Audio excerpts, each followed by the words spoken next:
Assalamualaikum warahmatullahi wabarakatuh. Alhamdulillahirrahmanirrahim. Kembali lagi di channel YouTube Saiful Mahdian. Kali ini kita akan bahas tema dasar desain grafis di bab 3 tentang prinsip tata letak desain. Nah, sebelumnya kan kita sudah belajar tentang unsur-unsur desain ya. Setelah kita mengetahui apa saja yang terdapat pada unsur-unsur tata letak dan warna yang digunakan dalam desain grafis, kita juga harus mengetahui prinsip yang digunakan dalam membuat sebuah karya desain grafis. Sebelum itu, di dalam prinsip tata letak desain grafis, saya akan menjelaskan terlebih dahulu kompetensi dasar pada kali ini, yaitu tentang diskusi tentang apa saja di dalam prinsip tata letak desain grafis. Kemudian kita nanti kedepannya akan menerapkan hasil prinsip-prinsip tersebut. Untuk semua yang melihat video ini, diusahakan untuk membaca, dan ada pesan dari saya pribadi kemanapun Anda pergi, dimanapun Anda berada, untuk membudayakan membaca kepada setiap yang Anda lihat. Mungkin itu saja. Baik, kali ini kita akan bahas tentang prinsip-prinsip tata letak desain grafis. Prinsip-prinsip menggambar merupakan salah satu pedoman yang membuat satu karya berupa gambar memiliki nilai estetika. Saya ulangi ya. Prinsip-prinsip menggambar merupakan salah satu pedoman yang membuat suatu karya berupa gambar memiliki atau yang memiliki nilai estetika. Dalam prinsip gambar menekankan pembuatan ide yang akan dituangkan dalam sebuah karya. Di sini ada beberapa contoh tata letak atau sebuah desain yang saya ambil dari sumber karyabercerita.blogspot.com 2018. Mohon izin,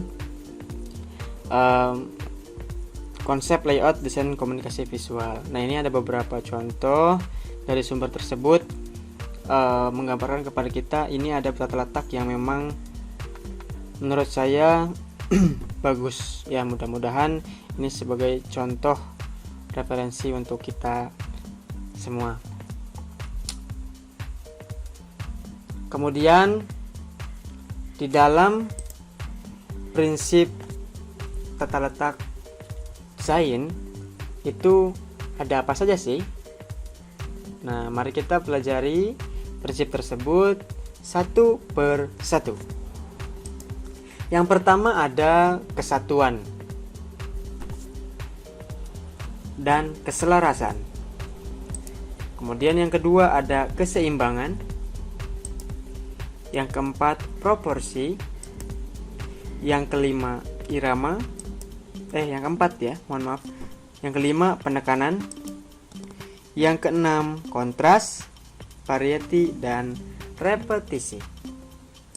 Mari kita bahas satu per satu. Sebelumnya kita akan bahas tentang kesatuan terlebih dahulu. Kesatuan dan keselarasan. Kesatuan merupakan salah satu prinsip dasar tata rupa yang sangat penting. Kalau tidak adanya kesatuan dalam sebuah karya rupa ya, kayak karya desain, itu akan mengakibatkan karya tersebut terlihat acak-acakan, cerai-berai, kacau balau, yang mengakibatkan karya tersebut tidak nyaman dipandang. Sebagai contoh, misalkan kita melihat sebuah brosur yang memang mungkin tata letaknya kurang bagus, tata letak gambar antara teks, tata letak gambar ditempatkan secara acak misalnya, tidak tidak punya keselarasan, atau penempatan font-font tidak selaras. Itu akan menyebabkan mata kita ketika melihat karya tersebut ya kurang enak dipandang. Maka dari itu kita sebagai desainer atau desain pemula lah istilahnya, harus bisa memiliki ilmu dalam menyatukan atau menyelaraskan sebuah karya tersebut. Nah, di sini ada contohnya, kesatuan merupakan salah satu prinsip dasar Laruta yang sangat penting. Tidak adanya kesatuan dalam sebuah karya akan membawa karya tersebut cerai-berai yang saya sebutkan tadi, kacau balau yang mengakibatkan karya tersebut tidak nyaman dipandang. Nah, prinsip ini sesungguhnya adalah prinsip hubungan. Maksudnya apa? Maksudnya itu, jika salah satu atau beberapa unsur rupa mempunyai hubungan antara warna, raut, arah, dan lain-lain, maka kesatuan telah tercapai. Jadi kalau secara bahasa secara yang kita lebih pahami, kesatuan membantu semua elemen seperti milik mereka bersama. Pembaca harus membantu semua elemen. Jadi istilahnya pembaca harus visual choice untuk memberitahu mereka tentang salah satu unit teks, headline, foto, gambar, dan keterangan semua pergi bersama-sama. Istilahnya harus selaras lah, harus sama dalam satu kesatuan tersebut. Nah, keselarasan tersebut dapat berupa bentuk, warna. Kalau dalam bentuk, misalnya bentuknya kalau seperti contoh di gambar ini, misalnya bentuknya tidak terlalu banyak bentuk di sana. Ya. Kemudian warna pun tidak banyak warna. Kemudian tekstur, pola, material, tema, gaya, ukuran, dan lain sebagainya. Nah, pedoman atau dalam kesatuan itu, untuk membuat suatu kesatuan diperlukan beberapa pedoman. Salah satunya adalah yang pertama, kalau misalkan membuat sebuah karya, usahakan hurufnya jangan terlalu banyak jenisnya. Jadi istilahnya dalam sebuah gambar itu fontnya jangan terlalu banyak, memakai banyak font. Usahakan 1 atau 2 saja gitu ya. Kemudian kalau bisa hanya membedakan ukuran dan warnanya. Kemudian yang kedua, konsistensi dengan jelas font. Jadi istilahnya kalau mau menggunakan font Arial, ya Arial saja, tidak menggunakan font yang banyak, soal Arial, Times New Roman, kemudian Comic Sans, dan sebagainya. Itu menyebabkan desain kita ya acak-acakan lah, tidak rapi, tidak selaras dalam satu kesatuan tersebut. Konsistensi dengan jelas font, ukuran dan gaya untuk judul, misalnya subjudul, keterangan, header, footer, dan lain seluruhnya, publikasi, presentasi, atau lain sebagainya lah. Jadi harus memakai ya 1 atau 2 font lah, jangan terlalu banyak. Ini ada contohnya, misalnya judul utama ini menggunakan foam feather ya. Foam feather ini jenis foam feather. Judul utama seperti ini. Besarnya, misalnya besarnya 32. Kemudian subjudulnya besarnya ya 24 misalnya. Lebih kecil daripada judul. Ketika penulisan dalam sebuah brosur, misalnya brosur kan ada catatan-catatannya. Nah, ini contoh judulnya, contoh subjudulnya, kemudian isinya itu diusahakan lebih kecil daripada subjudul. Karena untuk membedakan antara judul, subjudul, dan isi. Kemudian yang ketiga, menggunakan palette warna yang sama. Ya. Kemudian yang keempat, mengulang warna, bentuk, atau tekstur di area yang berbeda.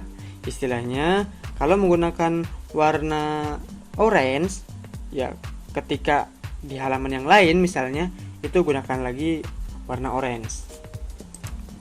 Kemudian pilih visual yang serupa untuk warna, tema, atau bentuk. Nah, kemudian yang kedua adalah wujud harmoni. Harmoni dapat diwujudkan dengan 2 cara, yaitu yang pertama, harmoni dalam segi bentuk. Harmoni yang dilihat dari segi bentuk ialah di mana adanya keserasian dalam penempatan unsur-unsurnya, misalnya pada brosur, leaflet, poster, dan lain sebagainya. Kemudian yang kedua, harmoni dari segi warna. Warna memiliki pengaruh yang amat besar karena tiap-tiap warna memiliki sifatnya masing-masing. Seperti merah memiliki arti berani, biru memiliki kesan tenang, dan lain sebagainya. Dalam salah satu contoh misalnya begini, membuat sebuah